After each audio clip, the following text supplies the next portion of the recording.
Hello students, welcome to all. So हम बात कर रहे थे केमिस्ट्री के एक chapter the language of chemistry की, राइट। ये हमारा फर्स्ट चैप्टर है। इसमें हमने क्या बात करी थी? इसमें हमने देखा था जो कि जे बर्ज़िलियस जो है वो उसने क्या किया था, उन्होंने फाउंडेशन रखी थी। क्या उन्होंने कहा था कि जो ऑर्डिनरी रिएक्शंस हैं, ऑर्डिनरी बहुत सारी ऐसी चीज़ें हैं जो हमारे पास होती हैं, उन सभी एक्सपेरिमेंट्स को केमिस्ट्री की लैंग्वेज में बहुत ईजिली एक्सप्लेन किया जा सकता है, राइट। उसके बाद हमने देखा था क्या, हमने बात करी थी सिंबल्स की। सिंबल्स क्या आते हैं हमारे? सिंबल्स होते हैं अब्रीविएशंस या फिर शॉर्ट फॉर्म्स किसकी? एलिमेंट्स की शॉर्ट फॉर्म को हमने क्या बोला था? हमने बोला था सिंबल्स, राइट। हमें पूरा जो एलिमेंट का नेम है उसकी जगह हम क्या लिख सकते हैं? उसकी जगह हम सिर्फ अगर सिंबल लिख दें तो भी हमारी बात बन सकती है, राइट। ये हमने क्यों करा था? ये इसलिए इन्वेंट किए गए थे ताकि हमें बहुत, जब हम रिएक्शंस लिखते हैं, बड़ी बड़ी केमिकल इक्वेशंस लिखेंगे, तब क्या होगा, सिंबॉलिक फॉर्म में हमारे एलिमेंट्स जो हैं, हमारे मॉलिक्यूल्स जो हैं, जो कंपाउंड्स हैं, उनको हम बहुत इजीली, बहुत अच्छे से एक्सप्रेस कर सकते हैं, ठीक है। तो सिंबल्स हमने देखा था कि 3 तरह से के हमने बनाए थे। कैसे? हमने मतलब साइंटिस्ट ने। तो फर्स्ट वे उन्होंने क्या सोचा था कि जो भी एलिमेंट का इंग्लिश नेम है, एलिमेंट का जो भी इंग्लिश नेम है, उसका फर्स्ट लेटर हम अगर कैपिटल में लिख देंगे तो क्या होगा, फर्स्ट लेटर अगर हमने कैपिटल में लिख दिया तो वही क्या होगा, वही हमारा उसका सिंबल होगा, उस एलिमेंट का सिंबल वही होगा अगर हम कैपिटल में लिख देंगे तो, राइट। ये हमारा फर्स्ट वे था। लेकिन उसके बाद क्या हुआ, कुछ ऐसे एलिमेंट्स है जिनका जो फर्स्ट लेटर था वो सेम था। क्या था?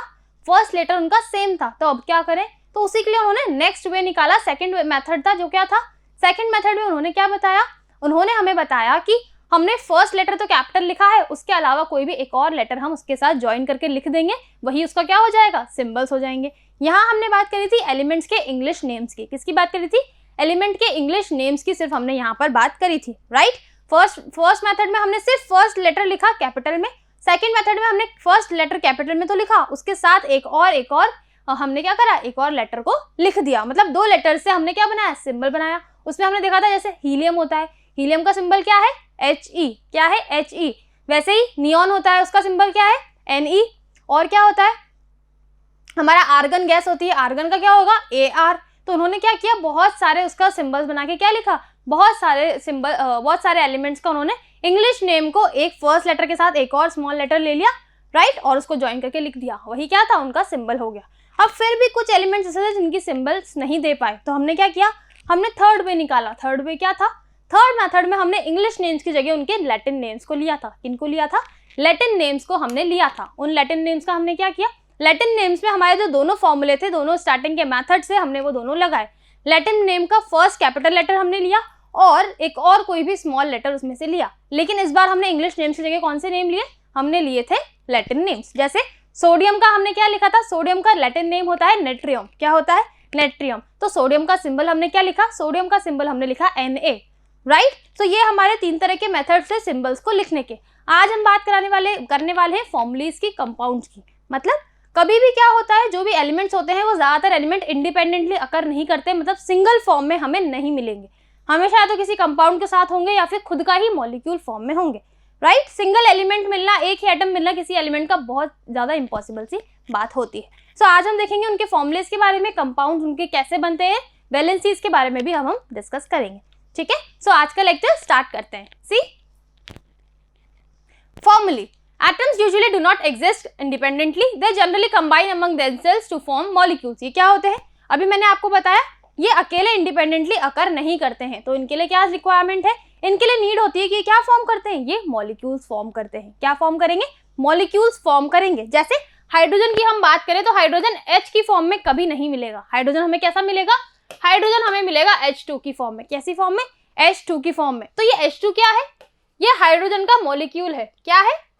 हाइड्रोजन का मॉलिक्यूल है, राइट। और H2 जिस तरह से मैंने लिखा है तो वो क्या है, वो मेरा फॉर्मूला है, उस मॉलिक्यूल का क्या है, फॉर्मूला है। सो मॉलिक्यूल कौन सा है? हाइड्रोजन के 2 मॉलिक्यूल, 2 एटम साथ में ज्वाइन हुए तो हमें H2 मॉलिक्यूल मिला। ये क्या है? ये हाइड्रोजन का मॉलिक्यूल है। जिस तरह से हमने लिखा है उस लिखने को वे को हमने क्या बोला, उसका फॉर्मूला। क्या बोला? उसका formula. A molecule is the smallest part of an element or a compound that can exist independently। Molecule क्या है? ऐसा स्मॉलेस्ट, ऐसा छोटा पार्ट है जो क्या कर सकता है, एलिमेंट के अलावा इजीली अकर हो सकता है। क्या है molecule? A molecule is the smallest part of an element or a compound। यहाँ सिर्फ एलिमेंट की बात नहीं हो रही, हम कोई कंपाउंड की भी बात कर सकते हैं। कंपाउंड वो होता है जिसमें एक से ज्यादा एलिमेंट प्रेजेंट होते हैं, right. That can exist independently, और मॉलिक्यूल कैसे एग्जिस्ट कर सकता है, वो इंडिपेंडेंटली एग्जिस्ट कर सकता है। It is represented by a formula, उसको हमने कैसे रिप्रेजेंट किया, रिप्रेजेंट करने के वे को हमने क्या बोला, उस रिप्रेजेंट के वे को हमने बोला फॉर्मूला। क्या बोला, फॉर्मूला। क्या बोला, फॉर्मूला। मतलब ये H2 क्या है, ये हमारा फॉर्मूला है। वैसे H2 मॉलिक्यूल है, मतलब हाइड्रोजन और हाइड्रोजन कंबाइन होके हमने क्या देखा, हाइड्रोजन और हाइड्रोजन कंबाइन होके क्या बना रहे हैं, H2।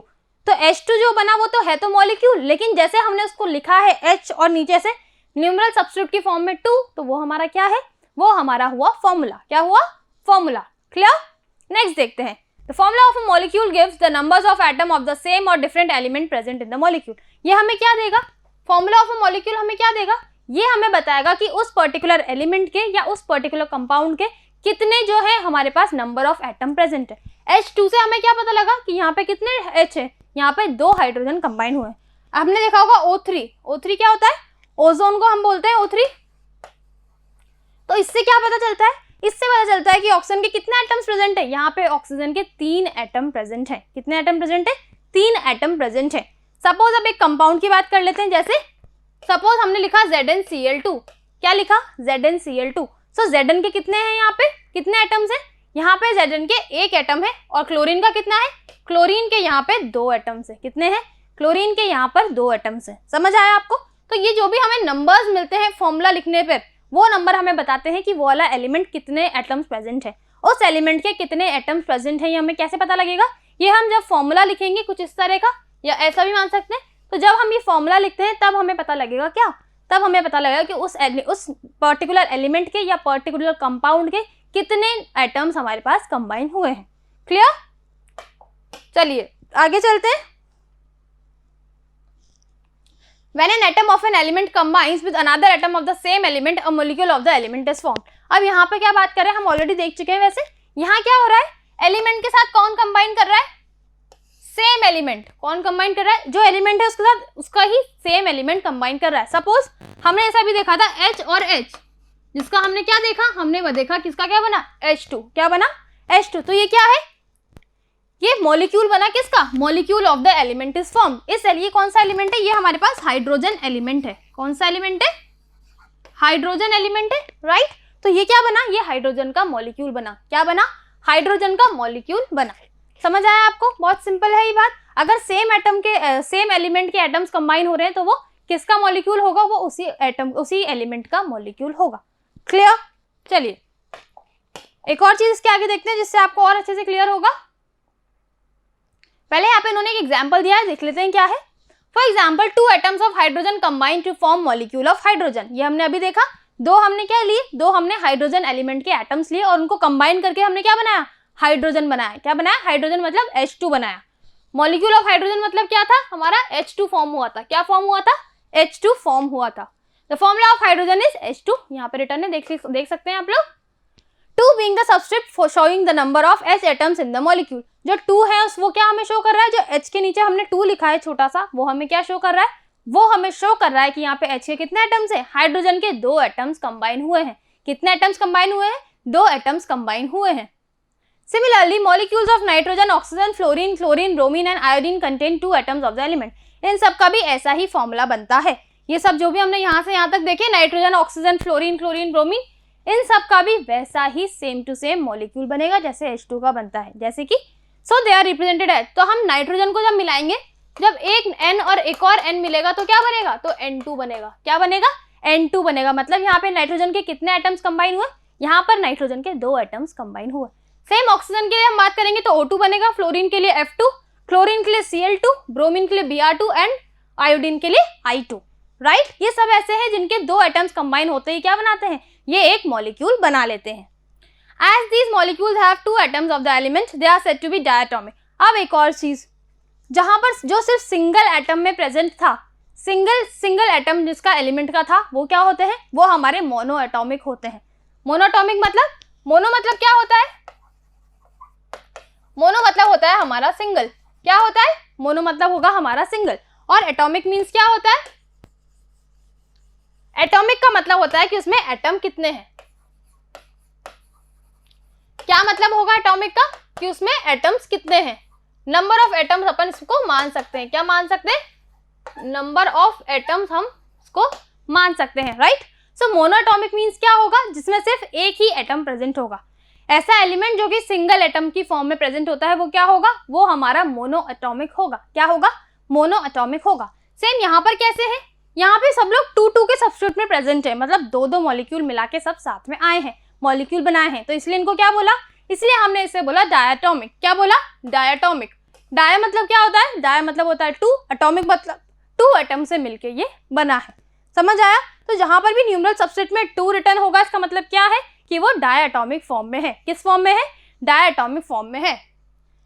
Common example of a triatomic gas is ozone. Ozone की हमने बात करी थी अभी O3, तो O3 क्या है, क्योंकि इसमें O के 3 क्या है, ऑक्सीजन के 3 एटम्स प्रेजेंट है, राइट। इसमें क्या है, ऑक्सीजन के 3 एटम प्रेजेंट है, इसलिए हमने इसे क्या बोला, इसलिए इसे हमने बोला ट्राइएटॉमिक। क्या बोला, ट्राइएटॉमिक। समझ आ रहा है आपको।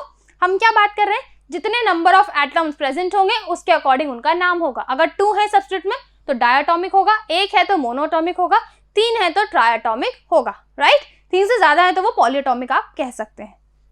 क्लियर हुआ यहां तक। चलिए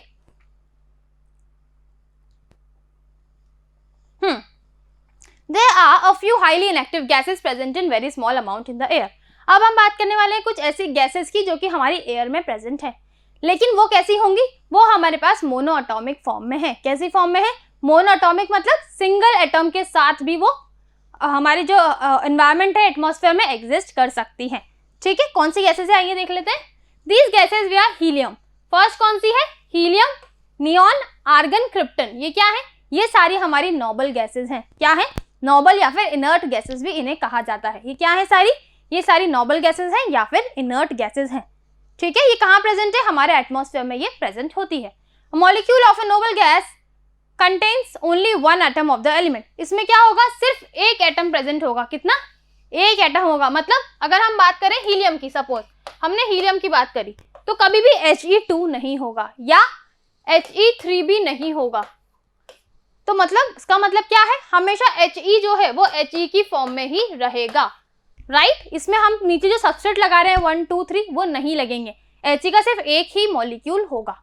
ठीक है, in other words noble gases are monoatomic. ये क्या है, ये मोनोएटॉमिक है। मोनोएटॉमिक अपन ऑलरेडी क्लियर कर चुके हैं, जिनमें एक एटम होगा, सिंगल एटम जिसमें होगा वो हमारे क्या होंगे, वो होगा हमारा मोनोएटॉमिक। सो जितनी भी नोबल गैसेज है या फिर इनर्ट गैसेज हैं, दोनों एक ही है, नियॉन, आर्गन, क्रिप्टन, तो ये जितनी भी नोबल गैसेज है हमारी वो सारी क्या होंगी, वो सारी हमारी मोनोएटॉमिक होंगी। क्या होंगी, मोनोएटॉमिक होंगी।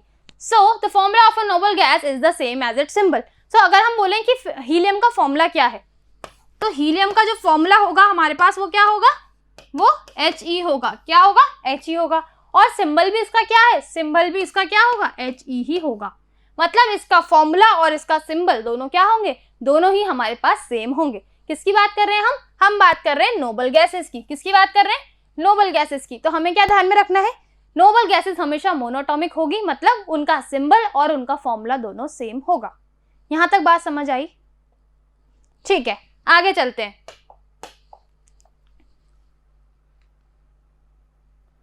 अब हम बात करने वाले हैं वैलेंसी की। किसकी बात करने वाले हैं, वैलेंसी की। वैलेंसी क्या है, हम एक एटम से कितने और एटम जोड़ सकते हैं, कितने और एटम कंबाइन कर सकते हैं, वही हमारी क्या होती है, वही हमारी वैलेंसी होती है। क्या है वैलेंसी, कुछ समझ पाए आप। सपोज कोई बहुत ही सुंदर लड़की है, सपोज, राइट। सो जितनी ज्यादा सुंदर लड़की होगी उतनी ज्यादा उसकी क्या होगी, उसकी अट्रैक्टिव पावर होगी, मतलब उतने ज्यादा लोग उससे क्या होंगे, अट्रैक्ट होंगे, राइट। सेम यहाँ पर है, एटम कोई भी एलिमेंट है उसकी जितनी ज्यादा वैलेंसी होगी उतने ही क्या होंगे, उतने ही एटम्स उससे क्या होंगे, अट्रैक्ट होंगे। समझ आ रहा है। तो ये क्या है, कंबाइनिंग कैपेसिटी को, कि वो कितना अपने आप से कंबाइन कर सकती है, जोड़ सकती है, उसे ही हमने क्या बोला, उसी कैपेसिटी को हमने बोला वैलेंसी। क्या बोला, हमने उसे बोला वैलेंसी। एक बार देखते हैं इसकी डेफिनेशन के साथ। Valency is what, the combining capacity of an element. ये क्या है, एक एलिमेंट कितने एटम से कितने एलिमेंट से कंबाइन हो सकता है, वही हमारी क्या है, वही हमारी वैलेंसी होती है। क्या होती है, वही हमारी वैलेंसी होती है। आगे देखते हैं। When atoms of 2 or more elements combine, a molecule of a compound is formed. अभी तक हमने सिर्फ मॉलिक्यूल की बात करी थी, जिसमें क्या था, सेम एलिमेंट के एटम्स कंबाइन हो रहे थे, इसलिए वो क्या था, मॉलिक्यूल ऑफ एन एलिमेंट की हमने बात करी थी। अब हम बात कर रहे हैं मॉलिक्यूल ऑफ अ कंपाउंड। किसकी बात कर रहे हैं हम, molecule of a compound. Compound मतलब क्या होगा, एक से ज्यादा एलिमेंट्स इसमें प्रेजेंट होंगे। क्या होगा? एक से ज्यादा एलिमेंट्स इसमें प्रेजेंट होंगे। The capacities of these elements to combine with each other determine the formula of a compound formed। कि कौन सा कंपाउंड बनेगा, किस तरह से हम उसमें न्यूमरल सबस्क्रिप्ट लगाएंगे, नीचे क्या आएगा, आगे क्या आएगा, ये सब कौन डिसाइड करेगा? ये डिसाइड करेंगे वो वाले एलिमेंट्स। जो एलिमेंट्स हम यूज कर रहे हैं, सपोज हमने बात करी सोडियम की और क्लोराइड की, सोडियम और क्लोराइड की हमने बात करी। वेट, तो हमने क्या बात करी? हमने बात करी सोडियम और क्लोराइड की। सोडियम का क्या फॉर्मूला है? इसको हम लिखते हैं Na और इसको क्या लिखते हैं? इसको हम लिखते हैं Cl। क्लोराइड क्या है हमारा? क्लोराइड को हम लिखते हैं एज अ Cl। अब Na की अगर वैलेंसी की बात करें तो वो होती है +1। क्या होती है? Na की वैलेंसी होती है +1। क्लोरीन की क्या होती है? क्लोरीन की होती है -1। क्या होती है? -1। अभी आप चाहें तो प्लस माइनस को छोड़ दें, सिर्फ 1 याद रखें। क्या याद रखें? 1। तो इनका हम जब कंपाउंड बनाएंगे तो वो कैसा बनेगा? देखिए इधर देखिए, हमने देखा कि Na को हमने कैसे लिखा? 1 और Cl भी क्या है? 1। तो इसमें बेसिकली करना क्या होता है? जो भी इसके पार में है वो यहाँ आ जाएगा और जो भी इसके पार में है वो यहाँ आ जाएगा। कुछ समझ आया आपको? जो भी इसकी वैलेंसी है वो इसके नीचे चली जाएगी और जो भी Cl की वैलेंसी है वो यहाँ आ जाएगी। यहाँ पे क्योंकि दोनों 1 है इसलिए सिर्फ नॉर्मल कंपाउंड क्या बनेगा? इसलिए यहाँ पे जो कंपाउंड बनेगा वो होगा NaCl। क्या होगा? NaCl मतलब सोडियम क्लोराइड। क्या बनेगा? Sodium chloride. तो ये क्या है? ये है हमारा कंपाउंड। क्या है ये? ये बना हमारा कंपाउंड। कंपाउंड क्यों है ये? क्योंकि सोडियम और क्लोराइड क्या है? अलग अलग तरह के एलिमेंट्स हैं। हमने दो अलग तरह के एलिमेंट्स को जोड़कर क्या बनाया? एक कंपाउंड बनाया है। ठीक है, तो ये क्या है तो मॉलिक्यूल, लेकिन किसका मॉलिक्यूल है? Molecule of a compound. किसका मॉलिक्यूल है? कंपाउंड का मॉलिक्यूल है। आई होप आपको क्लियर हो रहा होगा हम क्या बात कर रहे हैं। ठीक है, आगे चलते हैं। The capacity of an element to combine with other elements is known as its valency। हमने कर ली ये बात। वैलेंसी क्या है? कितना एक एलिमेंट कितने एलिमेंट से कंबाइन हो सकता है, वही क्या है? वही उसकी वैलेंसी होती है। It will be evident from the following that the combined capacities of all elements are not the same। अभी हम कुछ देखने वाले हैं, उसमें हम क्या पता लगेगा? हमें पता लगेगा कि कंबाइनिंग कैपेसिटी सबकी अलग अलग होती है, किसी की भी सेम नहीं होती है। ठीक है, ये किस पे डिपेंड करता है? ये सब डिपेंड करता है वैलेंसीज पे। अगर दोनों की वैलेंसी सेम है, जैसे हमने Na और Cl के केस में देखा था, दोनों की वैलेंसी 1 थी तो कंपाउंड क्या बना? NaCl बन गया। राइट। इफ किसी की वैलेंसी 1 होती, किसी की 2 होती या 2 होती 3 होती, तब हमारे पास क्या कंपाउंड बनता वो हम अभी देखने वाले हैं।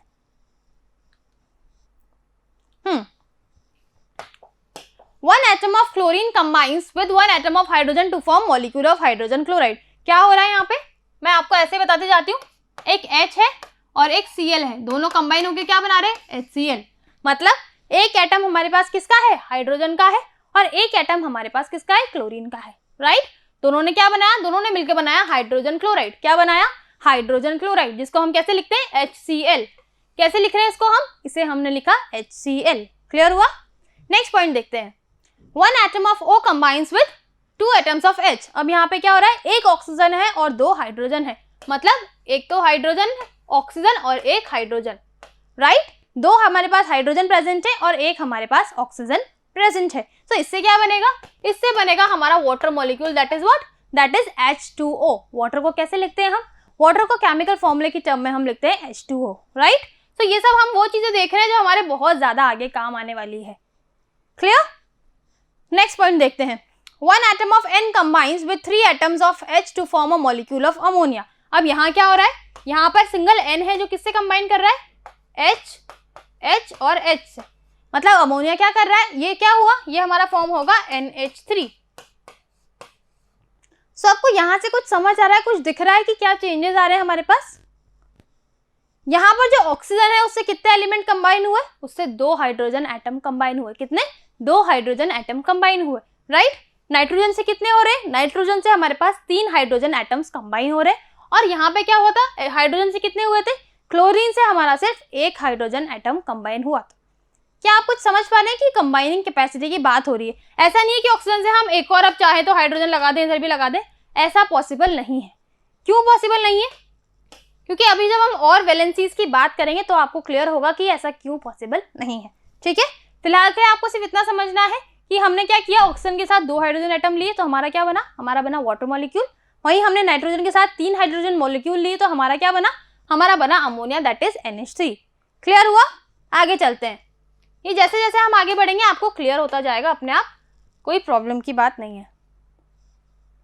Thus, the combining capacity of oxygen is twice। मतलब हमने क्या देखा, क्योंकि ऑक्सीजन से हम दो एटम को अटैच कर पा रहे थे, कंबाइन कर पा रहे थे, इसीलिए जो ऑक्सीजन एटम की कंबाइनिंग कैपेसिटी वो कितनी है, वो 2 है। कितनी है? 2 है। मतलब ऑक्सीजन की वैलेंसी कितनी हुई होगी, हम कह सकते हैं ऑक्सीजन की जो वैलेंसी है वो हमारे पास 2 रही होगी। क्या रही होगी? वैलेंसी जो है वो 2 रही होगी। And twice that of Cl। अब Cl की वैलेंसी कितनी होगी? Cl की आई थिंक वैलेंसी 1 होगी, क्योंकि उसने क्या किया, वो सिर्फ एक ही से कंबाइन हुआ। Cl ने क्या किया, सिर्फ एक हाइड्रोजन एटम से कंबाइन हुआ, इसीलिए इसकी वैलेंसी कितनी रही होगी, इसकी वैलेंसी हमारे पास 1 रही होगी। ऑक्सीजन क्योंकि 2 से कंबाइन हुआ, इसलिए उसकी वैलेंसी कितनी रही होगी, उसकी 2 रही होगी।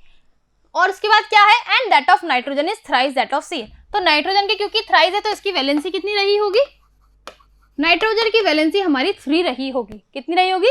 3 रही होगी, क्योंकि वो कितने एटम से अटैच हुआ, वो 3 हाइड्रोजन एटम से कंबाइन हो पाया।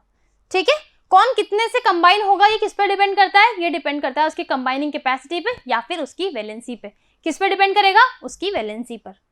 नेक्स्ट चलते हैं, आगे देखते हैं। H is assigned a valency of 1। अब हम यहाँ बात करने वाले हैं किसकी, हम बात करेंगे वैलेंसीज की। तो हाइड्रोजन की वैलेंसी कितनी है, हाइड्रोजन की वैलेंसी होती है 1। कितनी होती है? 1। So the valencies of chlorine, oxygen and nitrogen are 1, 2, 3। मतलब क्लोरीन की वैलेंसी कितनी है? 1, ऑक्सीजन की 2 और नाइट्रोजन की कितनी है? नाइट्रोजन की होती है हमारे पास 3। Right? However many atoms do not combine with H। बहुत सारे ऐसे भी एटम्स हैं जो कि H से कंबाइन नहीं होते, तो हम क्या करते हैं, तो हम उसको Cl से कंबाइन करके देखते हैं।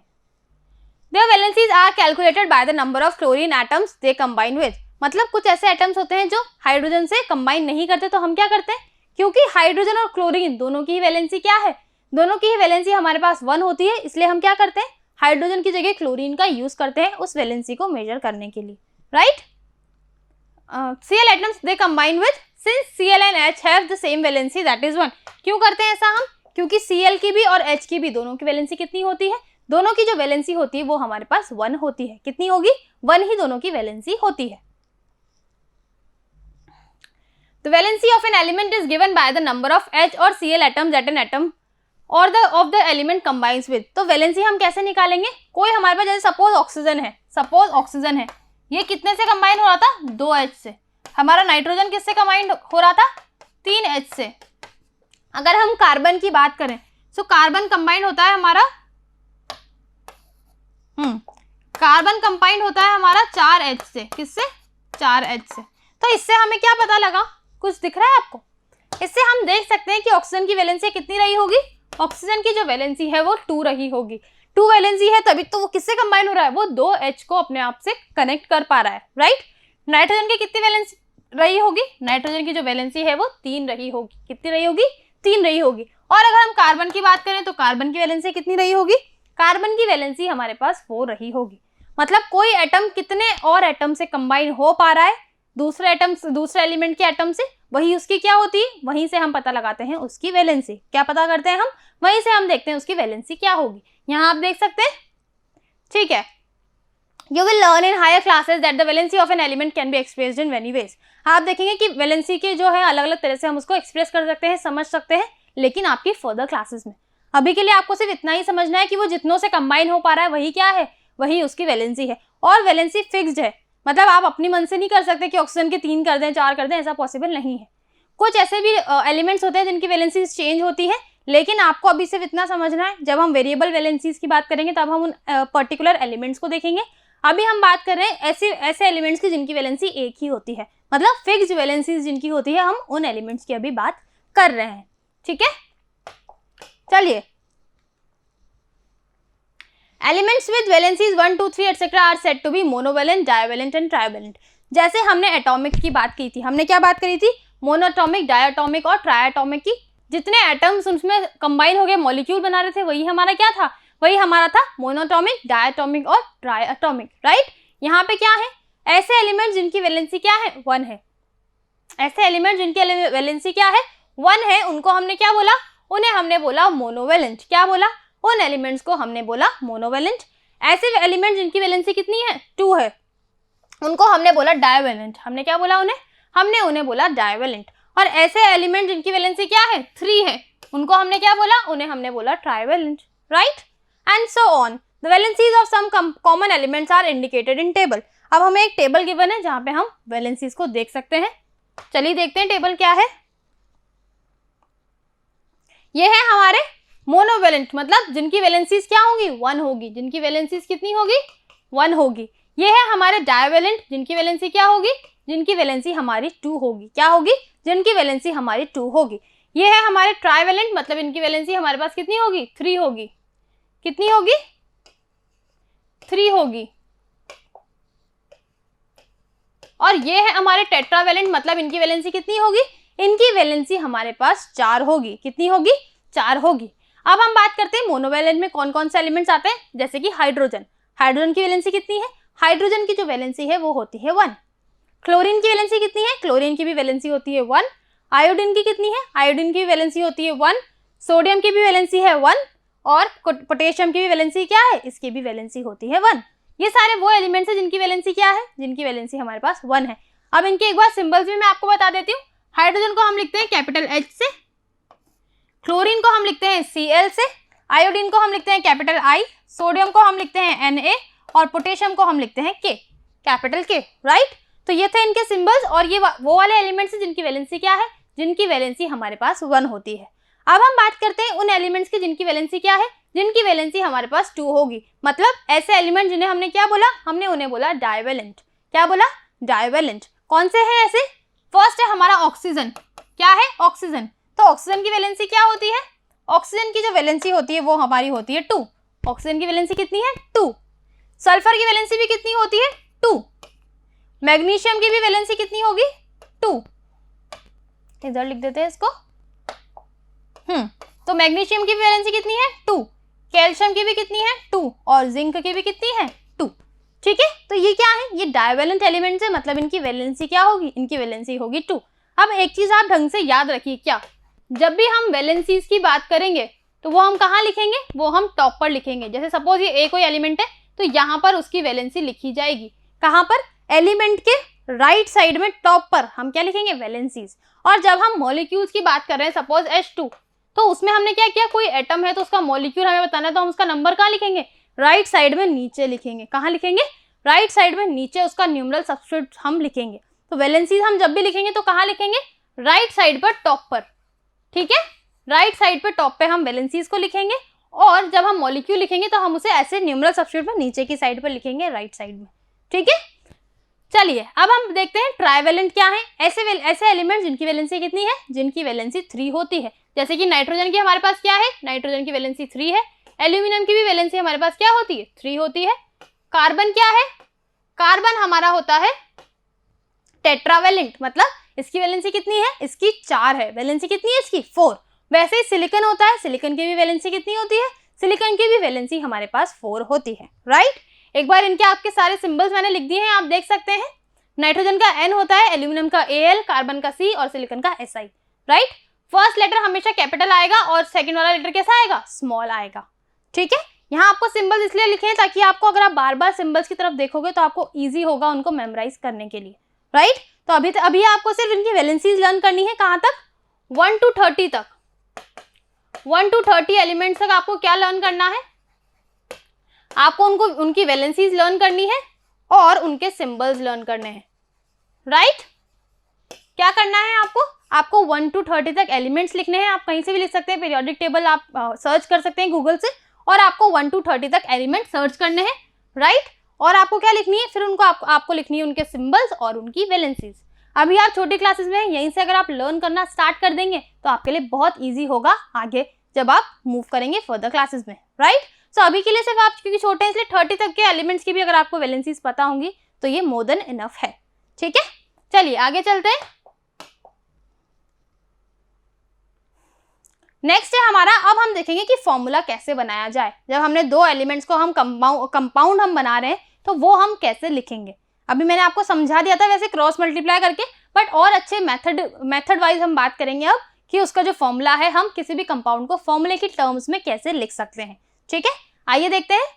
The formula of a binary compound that is compound form by two elements only is obtained by transposing their valencies. हमने बात करी थी, सपोज हमारा A है और ये X है, ये हमारा B है और ये क्या है Y है, तो इसका मॉलिक्यूलर फॉर्मूला क्या होगा, AYBX। क्या होगा, AYBX। आपको समझ आया क्या हो रहा है? यहाँ पे हम बात कर रहे हैं सिर्फ बाइनरी कंपाउंड्स की। किसकी हमने बात करी, बाइनरी कंपाउंड। बाइनरी कंपाउंड मतलब जिसमें सिर्फ 2 एलिमेंट्स होंगे। क्या होंगे, 2 एलिमेंट्स होंगे। तो जब हम उनका फॉर्मूला लिखेंगे तो हम कैसे लिखेंगे, उनकी जो भी वैलेंसीज है उनको ट्रांसपोज कर देंगे, मतलब नीचे ले आएंगे एक दूसरे के। जैसे ये Y कहाँ आ गया, Y हमने यहाँ लिया A के नीचे, और X हमने कहाँ लिया, X हमने लिया B के इधर। हमारा फॉर्मूला क्या बना, AYBX। क्या बना, AYBX। समझ आया आपको? Suppose an element A has a valency Y and element B has a valency X। अब ये क्या कह रहे हैं, वैसे देख लेते हैं। A एक एलिमेंट है जिसकी वैलेंसी क्या है, Y, और B की वैलेंसी क्या है, B की वैलेंसी है हमारे पास X। यही इन्होंने बोल रखा है। Then the compound formed between A and B usually has the formula AXBY। तो इनका फॉर्मूला क्या होगा, इनका फॉर्मूला होगा AXBY। क्या होगा, AXBY। हमारा डिफरेंट क्यों था, क्योंकि हमारी वैलेंसीज अलग थी, राइट। हमारी जैसी जैसी वैलेंसीज होगी वैसा वैसा आपका फॉर्मूला बन जाएगा। The subset should be divided by a common factor if any. अब यहाँ पे क्या है, सपोज A के ऊपर भी 2 है और B के ऊपर भी क्या है, 2 है, तो इसको हम डायरेक्टली क्या लिख सकते हैं, इसे हम सिर्फ AB भी लिख सकते हैं। क्या लिख सकते हैं, सिर्फ AB भी लिख सकते हैं। वैसे ही अगर हम देखें, ये A के ऊपर 2 है और B के ऊपर क्या है, 4 है, तो इसे हम क्या लिख सकते हैं, इसे हम लिख सकते हैं A to B। क्या लिख सकते हैं, A to B। समझ आ रहा है आपको? तो यहाँ हमने क्या किया, हमने अगर उनका कॉमन फैक्टर कोई निकल पाता है तो हमने क्या किया, उस कॉमन फैक्टर को यूज करके हमने उस फॉर्मूले को और थोड़ा सा शॉर्ट कर दिया। ठीक है, ये हमने एक बार थ्योरेटिकल देखा। अब इसको एक दो एग्जांपल्स के कर लेते हैं ताकि अपन को और अच्छे से क्लियर हो जाए। यहाँ अपन ये दोनों चीजें अपन बात कर चुके हैं ऑलरेडी। यहाँ क्या था, A की वैलेंसी Y है, B की वैलेंसी हमारी X है, तो हमारा क्या बना, AXBY, राइट। अब यहाँ पे उन्होंने नंबर्स में लिखा है क्या, A की वैलेंसी हमारी कितनी थी, 2 थी, मतलब A की वैलेंसी हमारे पास 2 थी, B की वैलेंसी हमारे पास 4 थी। B की वैलेंसी 2, एक मिनट सॉरी, ये उल्टा बोल रहे हैं, कोई बात नहीं, इनके अकॉर्डिंग कर लेते हैं। हाँ, तो यहाँ पे क्या था, यहाँ पे हमने देखा A की वैलेंसी हमारे पास 4 है और B की वैलेंसी कितनी है, B की वैलेंसी जो है हमारे पास 2 है। कितनी है, B की वैलेंसी हमारे पास 2 है। तो कैसे इसमें प्रोडक्ट बनेगा, ये प्रोडक्ट बनेगा हमारा A to B। क्या बनेगा, यहाँ हमारे बनेगा A to B। समझ आया, हमने क्या किया, इनका कॉमन फैक्टर ले लिया। हमने देखा 2 और 4 हमारे पास क्या है, इसका कॉमन फैक्टर हम 2 ले सकते हैं, तो इसीलिए हमने फॉर्मूला क्या बनाया, इसीलिए हमने बनाया फॉर्मूला A to B। क्या बनाया, A to B, right. Suppose if ऐसा ना हो कि ऐसा होता कि A हमारे पास 2 होता और B हमारे पास क्या होता, 4 होता, तो हमारा जो फॉर्मूला है वो क्या बनता, हमारा फॉर्मूला बनता A4B2, मतलब इसको हम क्या लिखते, इसको हम लिखते A to B। क्या लिखते, A to B। और यहाँ पे जो हमारा बना है वो क्या है, AB2, सॉरी ये नहीं आएगा, यहाँ क्या आएगा, यहाँ आएगा AB2। क्या आएगा, AB2। हमें बेसिकली करना क्या है, 2 हमारे पास एलिमेंट्स हैं अलग अलग, उनकी जो भी वैलेंसीज है उनको हमने क्रॉस मल्टीप्लाई करके नीचे लिख दिया है एज अ ट्रांसपोज फॉर्म। कैसी, एज अ ट्रांसपोज फॉर्म हमने लिख दिया है। क्लियर हुआ आपको यहाँ तक?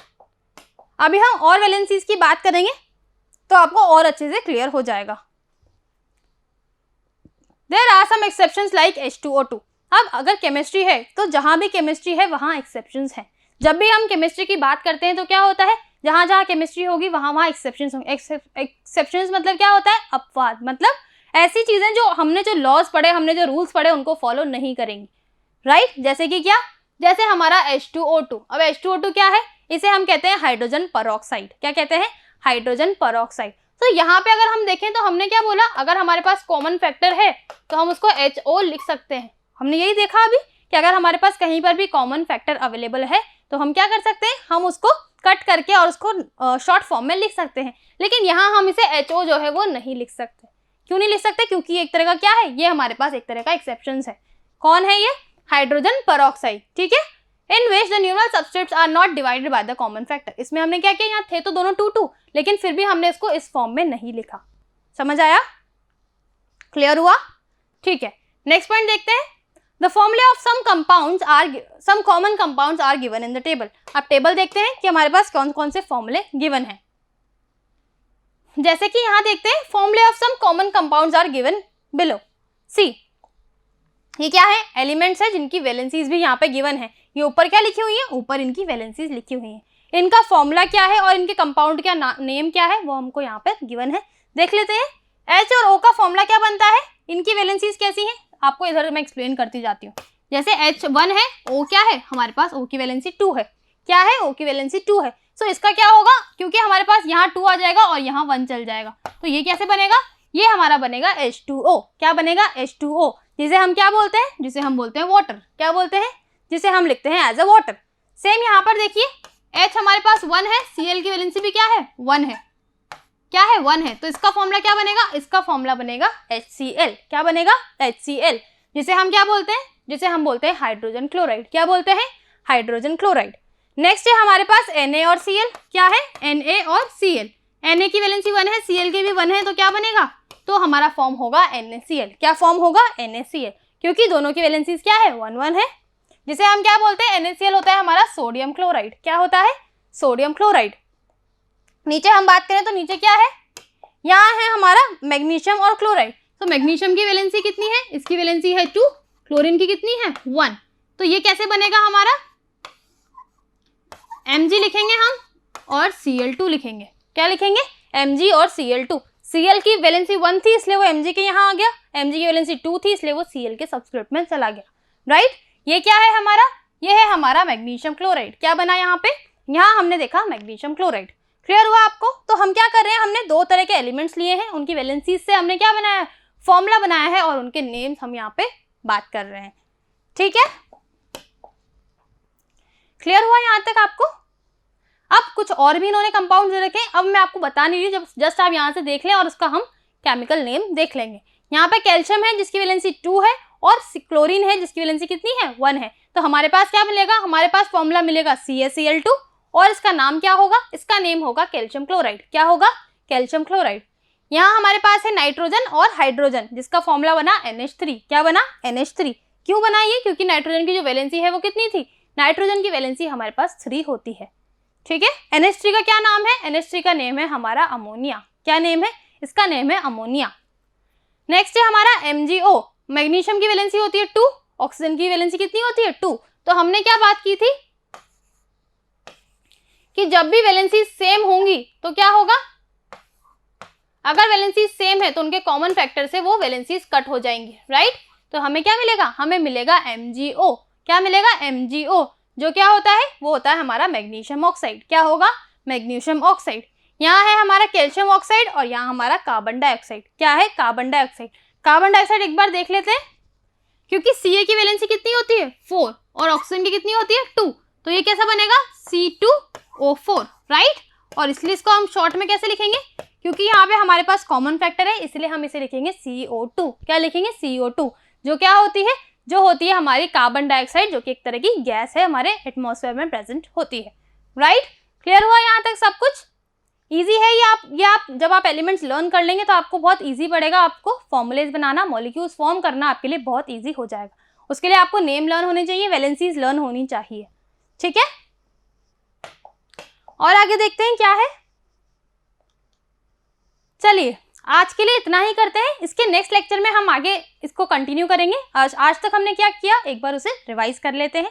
सो आज हमने स्टार्ट किया था फॉर्मूले से। फॉर्मूले हमने क्यों बनाए, फॉर्मूले हमने बनाए मॉलिक्यूल्स के, वो भी हमने 2 तरह के देखे। एक मॉलिक्यूल होता है जिसमें अलग तरह के एलिमेंट्स कंबाइन होते हैं, राइट। अगर एक सेम एलिमेंट के अलग अलग एटम्स कंबाइन हो रहे हैं तो वो कैसा मॉलिक्यूल है, वो है हमारा मॉलिक्यूल ऑफ एन एलिमेंट। किसका, मॉलिक्यूल ऑफ एन एलिमेंट। वैसे ही हमने कंपाउंड का भी मॉलिक्यूल देखा जिसमें एक से ज्यादा एलिमेंट होंगे, 2 एलिमेंट होंगे आप कह सकते हैं, और उनका हमने क्या बनाया, उनका हमने कंपाउंड बनाया। क्या बनाया, कंपाउंड बनाया, राइट। उनको कैसे लिखा जाता है और वैलेंसीज के बारे में भी आज हमने कवर किया, राइट। इसके नेक्स्ट लेक्चर में हम देखेंगे वेरिएबल वैलेंसीज, मतलब ऐसे एलिमेंट जो एक से ज्यादा वैलेंसीज हमारे पास शो करते हैं, वो क्या उनसे होते हैं, वो होते हैं हमारे वेरिएबल वैलेंट एलिमेंट, राइट। उसके अलावा हम बात करेंगे केमिकल रिएक्शंस की और केमिकल इक्वेशंस की भी, कि इक्वेशंस को हम कैसे शॉर्ट फॉर्म में यहाँ पर लिख सकते हैं, ओके। तब तक आप यहाँ तक रिवाइज कीजिए एंड थैंक यू।